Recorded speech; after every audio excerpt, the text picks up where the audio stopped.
Gymnastiekvereniging Sint Christoffel hield afgelopen zondag traditiegetrouw de clubkampioenschappen in Sporthal De Wetteling in Venray.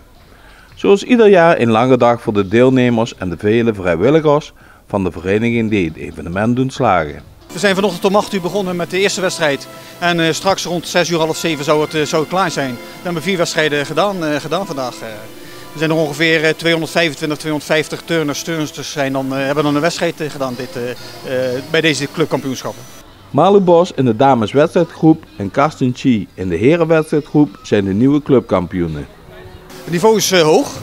Sowieso doen we het ook gewoon voor de recreatieve groepen. Dus iedereen kan gewoon meedoen met de clubkampioenschappen. En iedereen wordt gewoon op zijn eigen of haar niveau natuurlijk gewoon gejureerd en beoordeeld. En op die manier krijgt iedereen toch een kans om een medaille te winnen. Maar je ziet toch wel de afgelopen jaren dat we toch flink gegroeid zijn in niveau. En ook steeds meer wedstrijdturners en turnsters erbij krijgen. Waardoor we dus ieder jaar stapjes maken. En ik hoop dat we volgend jaar gaan we ook met een meisje naar de eerste divisie al. Dus dat is alweer een hele stap ten opzichte van 2 jaar geleden. In de voorbereiding op de clubkampioenschappen heeft de organisatie niet stilgezeten. De leiding en vrijwilligers zijn ruim 6 weken bezig geweest om de titelstrijd gladjes te doen verlopen. Dat betekent natuurlijk al de hele tijd van tevoren de zaal reserveren bij Optisport. En ja, dan daarna kijken van wie wil er allemaal meedoen, de niveaus bepalen. En dan de indeling van de groepen. Zodat je dus inderdaad iedereen en ook gemengd krijgt. Hè. Dus in de wedstrijd zowel dames, heren als recreanten als wedstrijdgroepen gewoon door elkaar heen.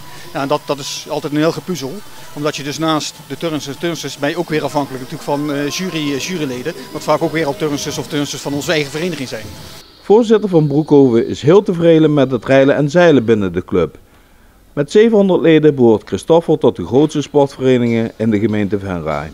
Waarvan zeg maar, 300 zeg maar, echt wedstrijdgroepen zijn met recreanten. Daarnaast hebben we nog ruim 200 seniorenleden die in heel Venray en omgeving zeg maar, hun gymnastieklessen hebben. En dan hebben we ook nog onze freerunners, waar ongeveer 110, 120 jongens en meisjes nu freerunnen bij ons. Dus in totaliteit zijn we een vereniging van pakweg 700, 750 leden op het moment. De turnsport is vooral de laatste jaren enorm in populariteit gegroeid. Dankzij de successen van Jury van Gelder en Epke Zonderland bij de heren en de zusjes Sanne en Lieke Wevers bij de dames blijft de groei zich doorzetten.